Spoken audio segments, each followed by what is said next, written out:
C'est la plus petite de toutes les semences, mais quand elle a poussé, elle devient la plus grande de toutes les plantes potagères et elle devient un arbre de sorte que les oiseaux du ciel viennent habiter dans ses branches.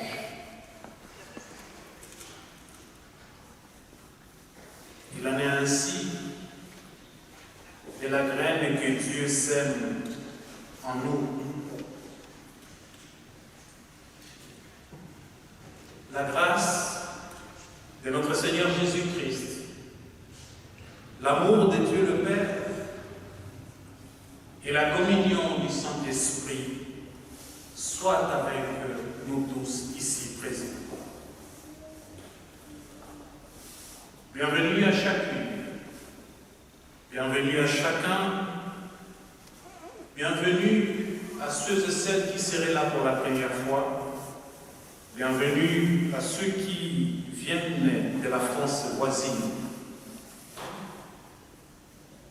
Nous avons décidé de nous rassembler pour célébrer un culte à notre Seigneur. Bienvenue aussi à celles et ceux qui nous suivent par la voie d'Internet, par Zoom, ceux et celles qui seraient dans la grande salle des foyers à côté, car pour des raisons de la Covid, nous ne pouvons pas nous réunir tous ici. Nous sommes en communion de prière avec Alain de Félis, qui est là pour assurer la technique, pour que nos frères et sœurs qui seraient de l'autre côté vivent ce temps de grâce, comme ceux qui sont à la maison, vivent ce temps de grâce avec nous au même moment. Là où 2 ou 3 sont réunis à mon nom, dit Jésus, je suis au milieu d'eux. Oui, Seigneur notre Dieu, tu nous précèdes dans chacune de nos rencontres. Nous te prions de nous envoyer ton Saint-Esprit pour que ce culte soit un moment de paix et de ressourcement, pour que ce culte soit un moment de joie et de communion. Nous te le demandons, toi qui es notre Seigneur et notre frère, qui vit et règne dans l'unité du Saint-Esprit avec le Père, hier, aujourd'hui et dans tous les siècles des siècles. Amen. Je vous invite à fredonner pour commencer notre culte, pas à chanter mais à fredonner. Le premier chant, le numéro 67, pour que le jour qui s'élève soit plus beau. Et nous avons la chance d'avoir une organiste qui va nous accompagner non seulement par l'orgue, mais aussi par sa belle voix, pour nous aider à élever nos esprits, nos âmes, pour vivre pleinement ces temps de grâce devant Dieu.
Nous avions célébré ensemble un culte pour notre Dieu et le thème de la prédication que j'avais faite était celui de la joie.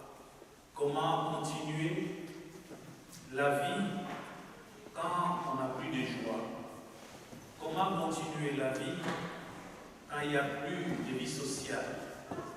Cette joie qui nous vient du Seigneur continue à nous habiter. Et d'autres belles choses que nous vivons, que nous traversons, que nous connaissons, en cette période, je crois qu'elle est difficile, mais le Seigneur est au milieu de nous. Et toutes ces belles choses méritent la louange, la reconnaissance et l'adoration à notre Dieu. Nous allons donc adresser à notre Dieu notre prière de louange et de reconnaissance. Et c'est par la voix des Roselyse que nous allons le faire. Et à la fin de cette prière de louange, nous allons fredonner un deuxième chant, le numéro 9 du cœur à cœur. Mon âme, bénis l'Éternel, que tout ce qui est en moi bénisse ton saint nom. C'est toi qui pardonnes toutes nos fautes. C'est toi qui guéris toutes nos infirmités. C'est toi qui arraches notre vie à la tombe. C'est toi qui nous couronnes de bonté et de miséricorde. Bénissons l'Éternel tant que nous vivons. Célébrons notre Dieu tant que nous existerons. Amen. Amen.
Seigneur, alors que nous nous apprêtons à lire les Écritures, que nos pères et nos mères dans la foi nous ont transmises, viens éclairer nos cœurs et nos esprits.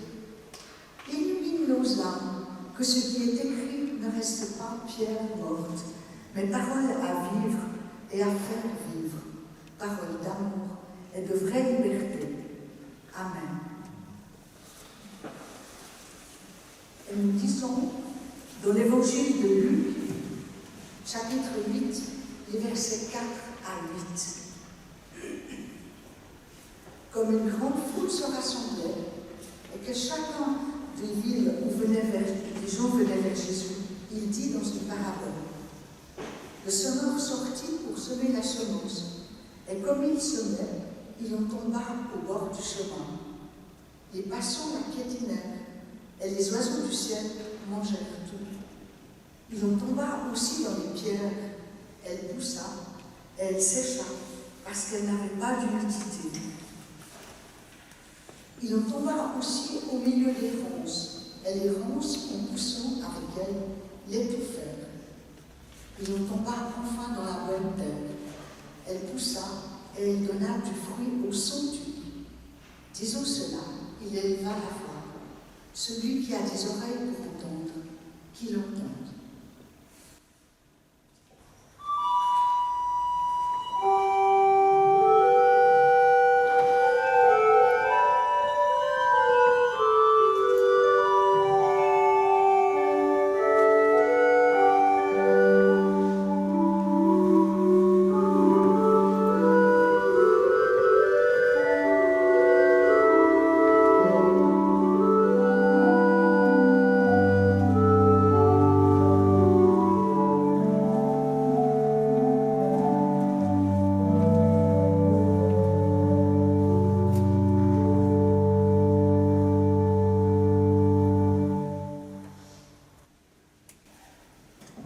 Ce texte, certainement, nous l'avons déjà lu l'une ou l'autre fois.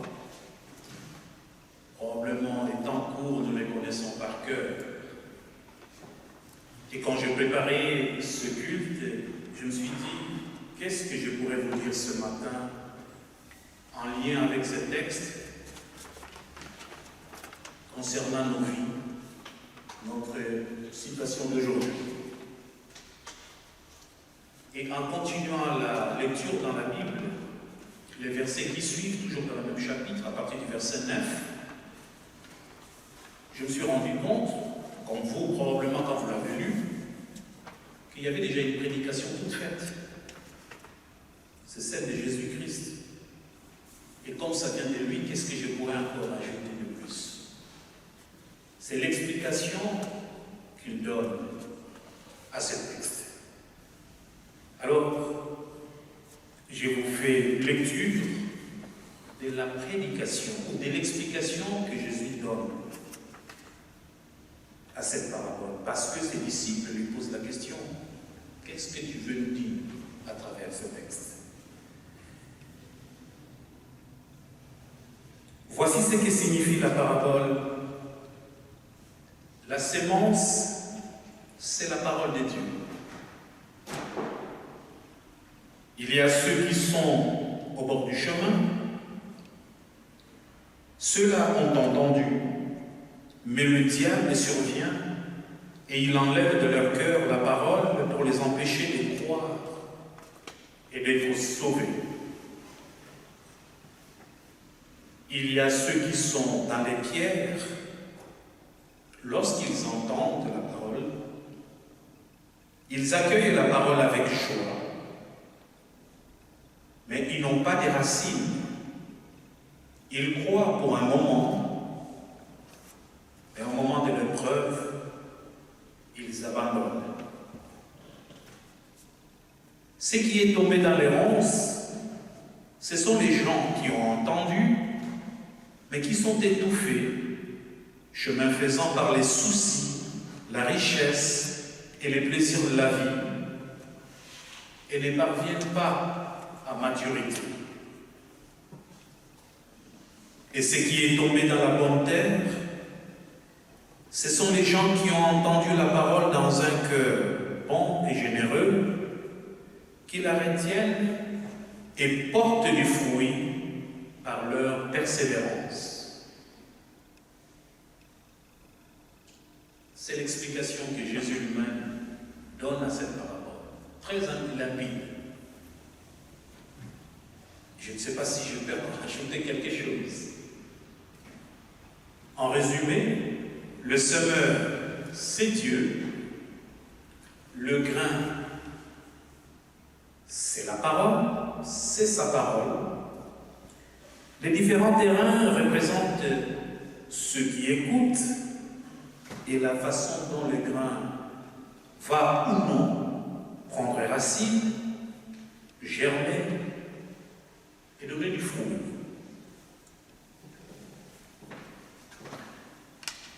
Mais, quand bien que j'ai déjà lu cet verset plusieurs fois, j'ai été étonné, peut-être comme certains d'entre nous, par deux choses. La première, c'est le profil du semeur, le jardinier. Je me suis dit, mais tiens, quelqu'un de professionnel ne peut pas faire ses travaux, s'aimer comme ces semeurs-là.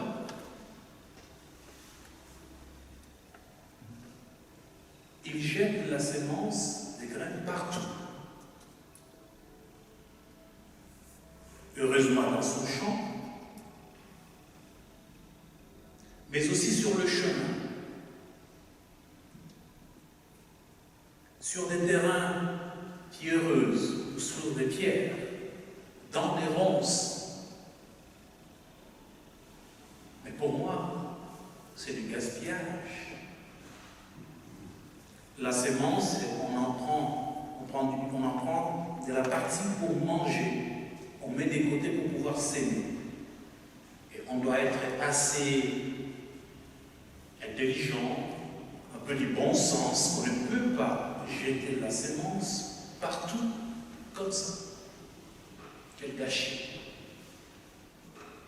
Ça, c'est très étonnant pour moi. Deuxième chose qui m'étonne dans cette parabole, c'est au fond, le rendement est extraordinaire. Qu'est-ce que je vais dire par là? J'ai déjà prêché sur cette parabole, je crois, il y a quelques années. Et un jour, je m'étais arrêté pour me dire, tiens, quand on prend une sémence, on met dans la terre, on attend qu'elle germe. Ici, on nous parle d'un grain qui va devenir une plante. On ne précise pas il s'agit de quel grain ou de quelle plante dans cette parabole. Alors, j'ai essayé de prendre, par exemple, une épine de blé. Ceux qui connaissent le blé, par exemple, je ne sais pas si dans une épine, vous avez déjà fait l'expérience, comptez les grains d'épine. Les grains d'une épine, du blé. J'ai pris un peu de temps, ça varie entre 30 et 40, en tout cas de ce que moi j'ai observé. Mais ici, la parabole nous dit une sémence porte 100 graines. C'est extraordinaire, c'est beaucoup trop. Donc, il y a un rendement anormal et exagéré.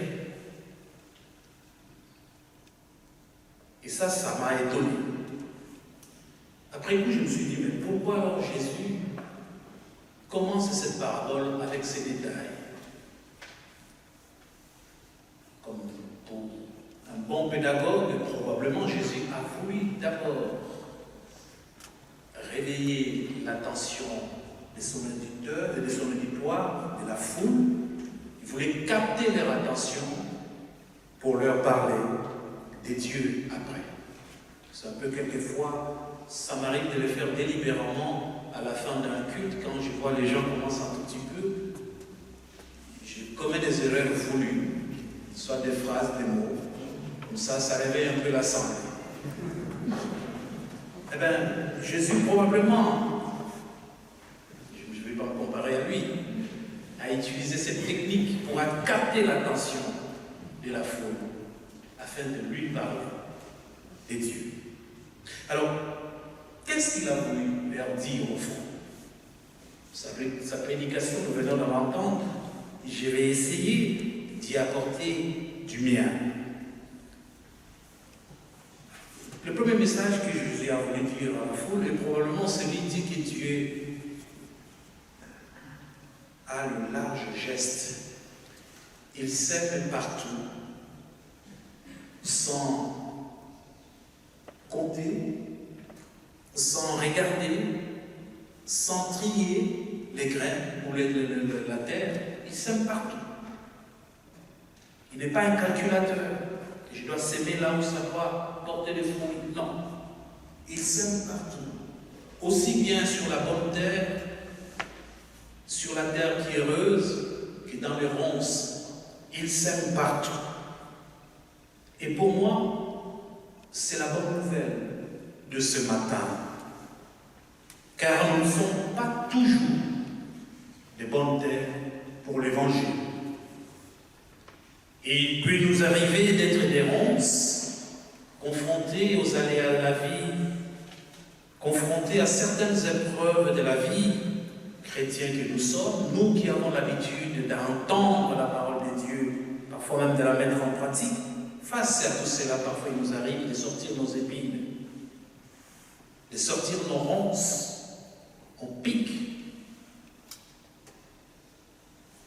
Malheur car à ceux qui peuvent se frotter à cela, qui peuvent se laisser piquer par mes ronces, par mes épines.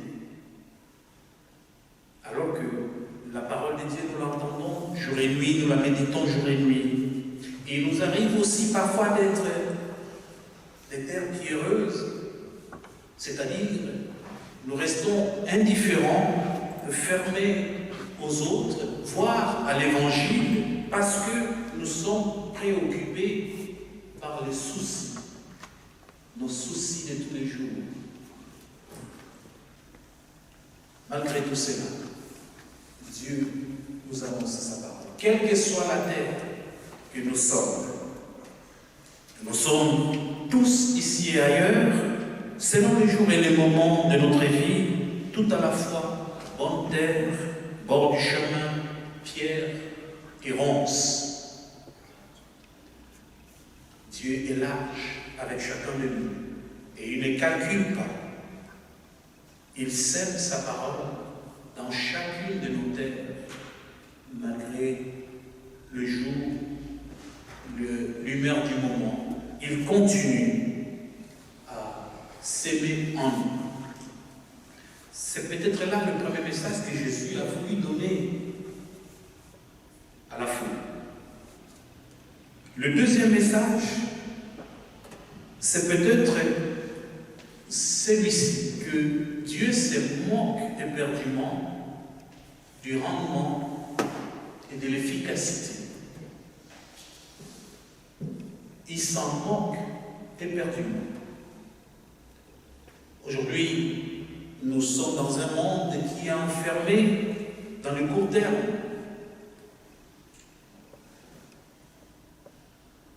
Nous sommes toujours dans un monde capitaliste où l'accent est plus mis dans la rentabilité, dans la croissance, dans l'optimisation.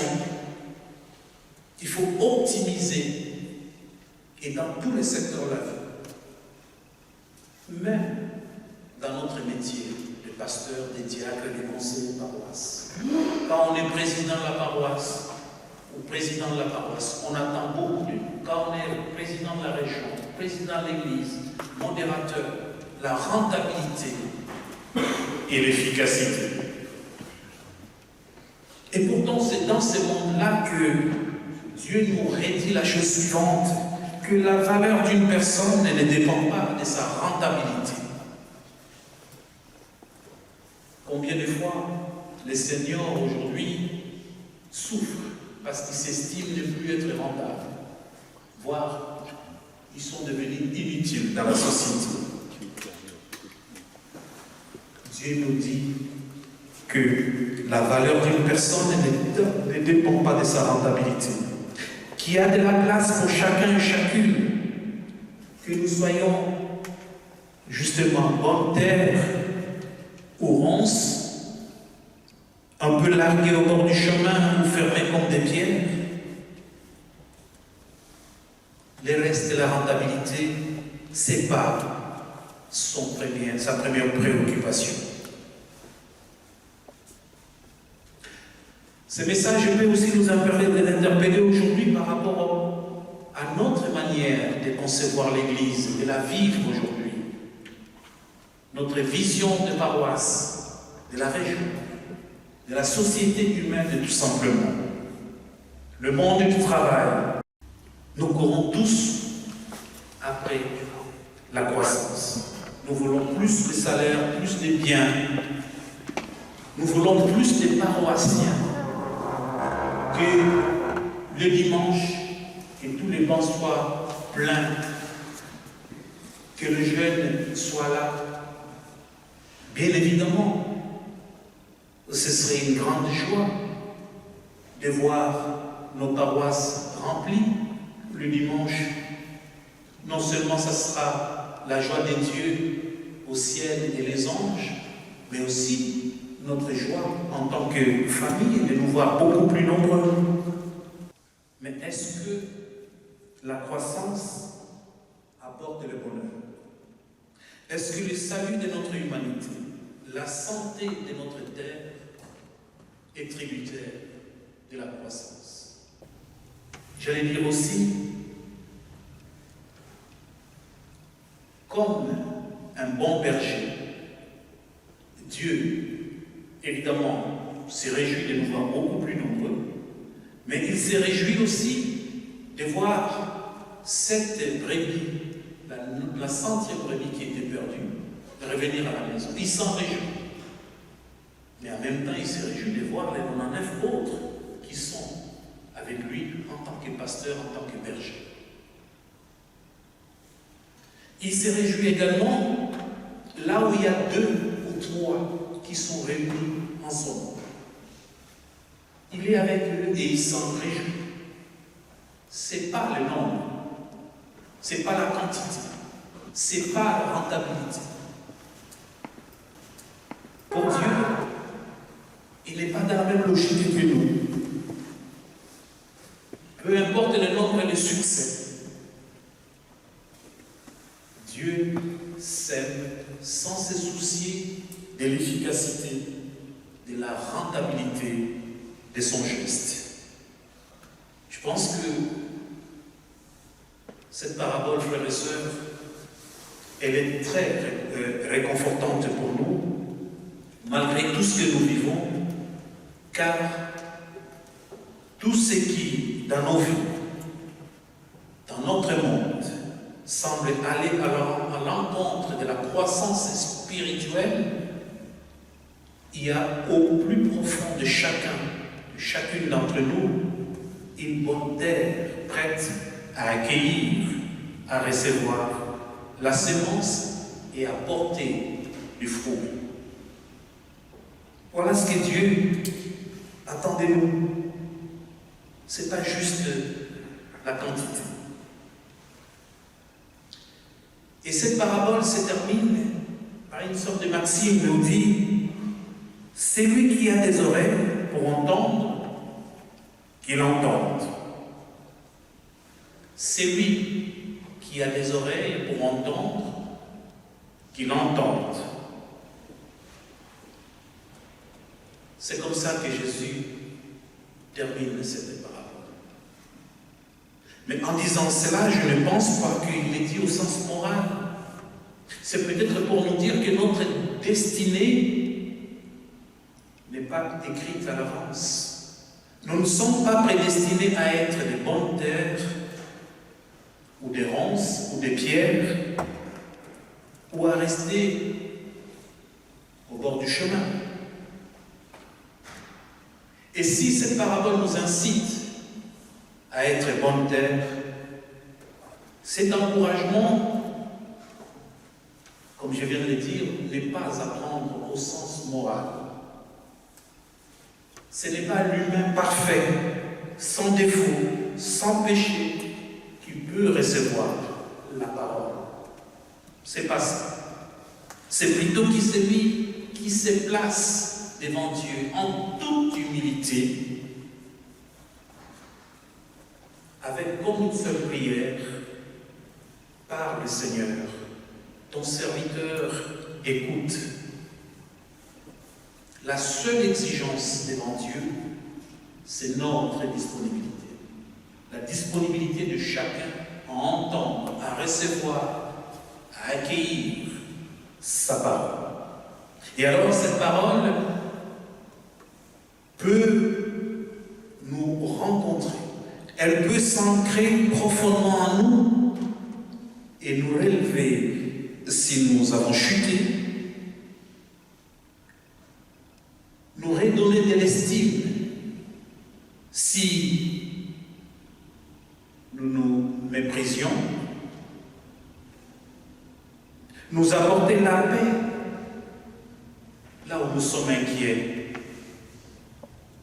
nous offrir à l'amour d'autrui quand nous sommes dans les ressentissements, les ressentiments ou la haine, nous faire redécouvrir un chemin quand nous nous sentons dans une impasse.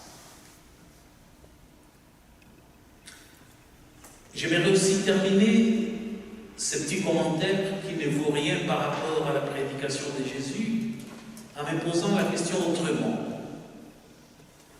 Si c'était moi, la sémence, si c'était vous, la sémence, si c'était nous, la sémence, en disant ce que je vais dire, les autorités de notre paroisse ne vont pas m'en vouloir, ce n'est pas un secret. Nous savons que le 21 mars prochain, le nouveau conseil de notre paroisse va être installé. Et certains de ces conseillers, ou de nos conseillers, se préparent soit à prendre, soit à renouveler un engagement au sein de notre paroisse, pour que l'évangile puisse se répandre. Le conseil est là pour que, ensemble, nous puissions œuvrer pour l'annonce de la parole. Et ça ne peut pas se faire autrement qu'avec la participation, l'effort de tout un chacun d'entre nous. Et si Dieu nous avait sémés, toi, moi, nous tous, dans le champ du monde, on peut aussi se poser au-delà de notre paroisse. Alors, quelle que soit la terre dans laquelle nous tombons, l'Évangile nous dit que des fruits extraordinaires vont se mettre à pousser. Car le jardinier, c'est celui qui prend soin de nous, c'est celui-même qui est extraordinaire. Nous nous réunissons en conseil, en paroisse, où une seule et commune mission, l'annonce de l'Évangile. Il faut y aller en toute confiance, en disant que le semeur principal, c'est le Père, qui est extraordinaire, et s'il nous a choisis en ce moment-là, c'est parce qu'il compte sur nous, et il sait qu'avec lui, nous pouvons porter des fruits au milieu de nos frères et sœurs. Je m'arrête là. J'ai fait quelques efforts malgré moi, en prenant le risque d'ajouter quelque chose de plus sur ce que le Christ lui-même a expliqué, qui me paraît très limpide, très facile à comprendre, mais j'ai voulu confronter notre réalité de tous les jours en tant que chrétien croyant face à ce que Jésus vient de nous dire ce matin. Que son esprit nous permette d'accomplir notre tâche commune, notre mission commune, en tant que famille, en tant que paroisse, en tant que région, dans l'humilité, en sachant que ce qui importe, c'est pas la rentabilité, la quantité, mais c'est notre disponibilité et à partir de laquelle il peut en faire quelque chose pour que sa parole se répande dans notre paroisse, dans notre Église, partout dans le monde. Amen.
Par le Seigneur, mon serviteur écoute. C'est à la fois une prière de confiance en Dieu, mais aussi l'expression de notre disposition intérieure, de notre disponibilité à accueillir la parole de Dieu. C'est dans cet esprit de confiance en Dieu que je vous propose de confesser ensemble notre foi. Le texte que je vous propose se trouve dans le feuillet que vous avez reçu. Et j'invite ceux et celles qui peuvent se tenir debout de s'élever et ensemble nous proclamons ce texte.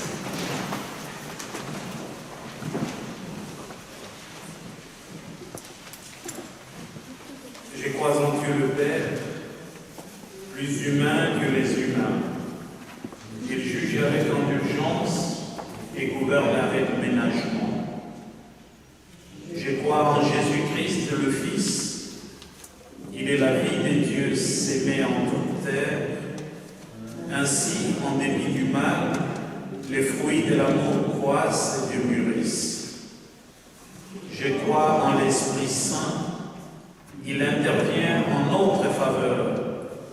Il fait croître le royaume sur la terre. Je crois que l'Église est le peuple de Dieu. Dieu travaille en elle par l'Esprit pour faire avancer son royaume sur terre.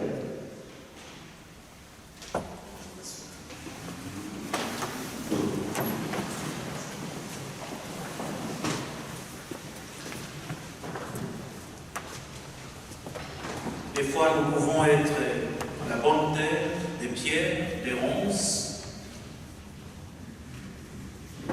Et la fois où nous sommes des bonnes terres, nous devenons des récipients, mais en même temps des messagers de Dieu, des témoins du Christ.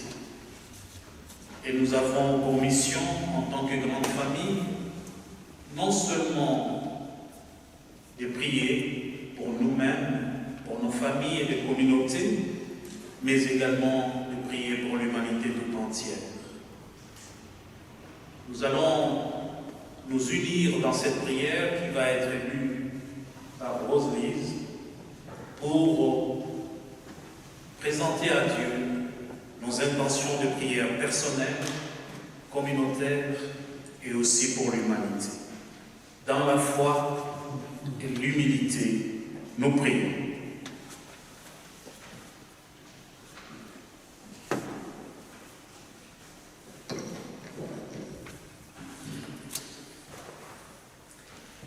Nous prions. Seigneur, tu sèmes ta parole avec abondance et générosité. Tu veux pour ta création la vie et tu fais couler sur elle ta parole. Nous te prions pour les femmes et les hommes dont les fleurs de joie ont séché, pour ceux qui portent en eux des germes de souffrance. Nous te prions pour ceux dont les paroles et les actes étouffent la dignité humaine et le respect des plus petits.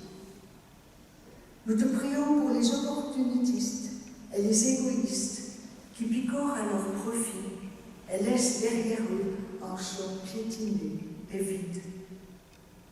Nous te confions ces humains déracinés de leur terre d'origine en raison de conflits, de manque de ressources vitales, d'une catastrophe écologique. Donne-nous le goût de ta parole, que notre vie soit une terre fertile où peut germer l'appel de ton royaume de paix, royaume de justice et de fraternité. Et pour que notre prière soit enracinée dans notre quotidien, apprends-nous à être des semeurs généreux et qui n'ont pas peur de perdre. Et c'est uni par Jésus, le Christ, en communion avec les uns et les autres, que nous te disons ensemble.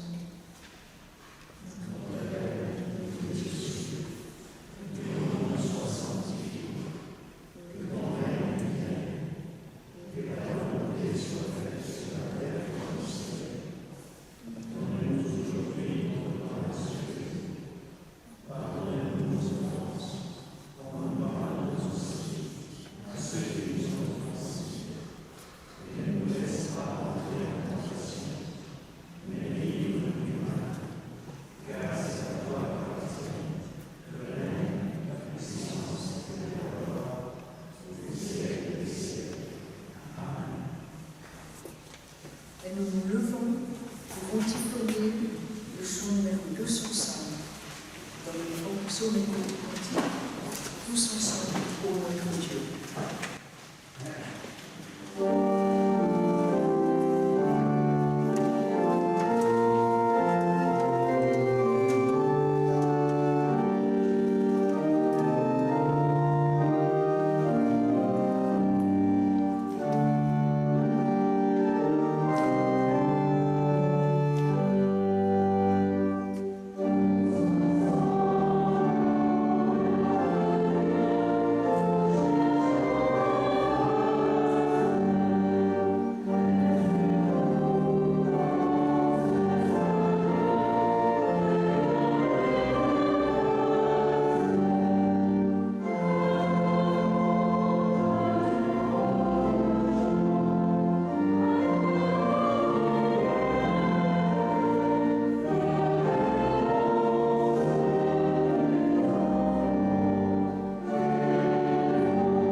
petit à petit vers la fin de ce culte.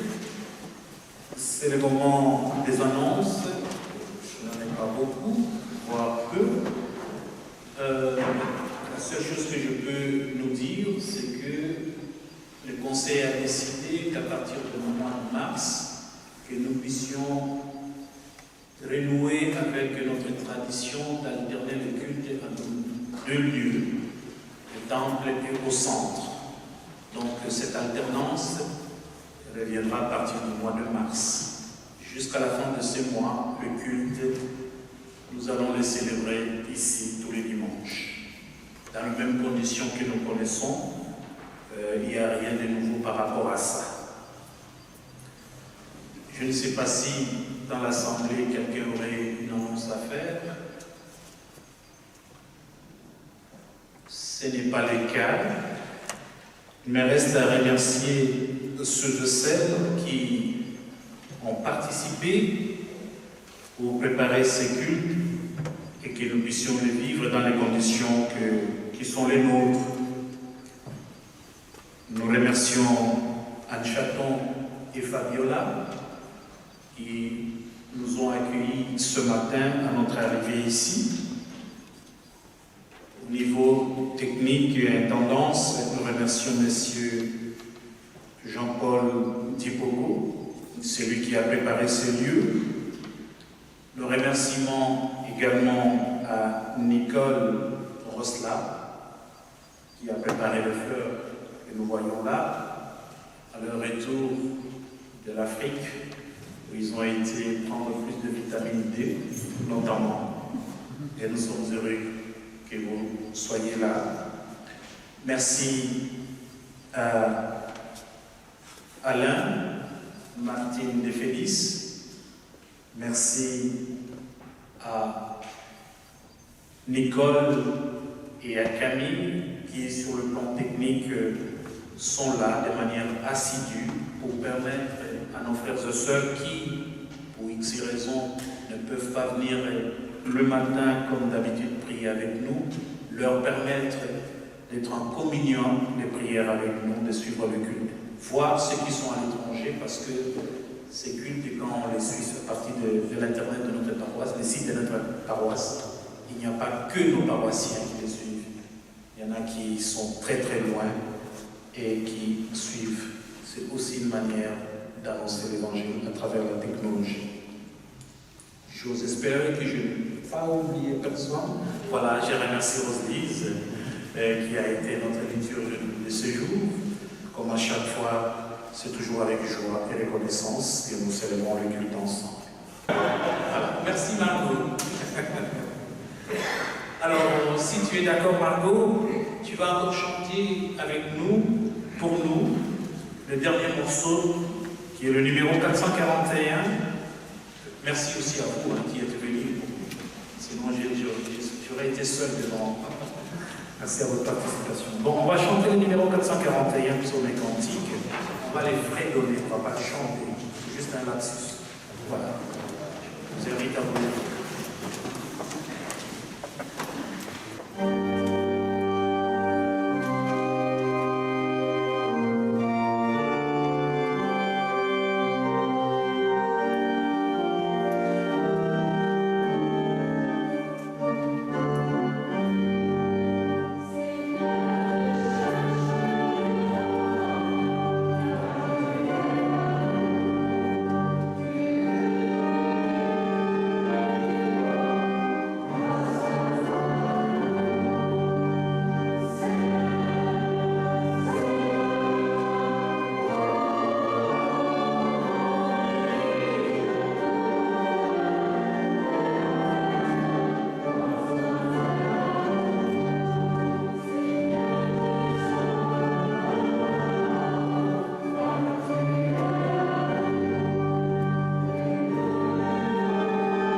recevoir la bénédiction de notre Dieu.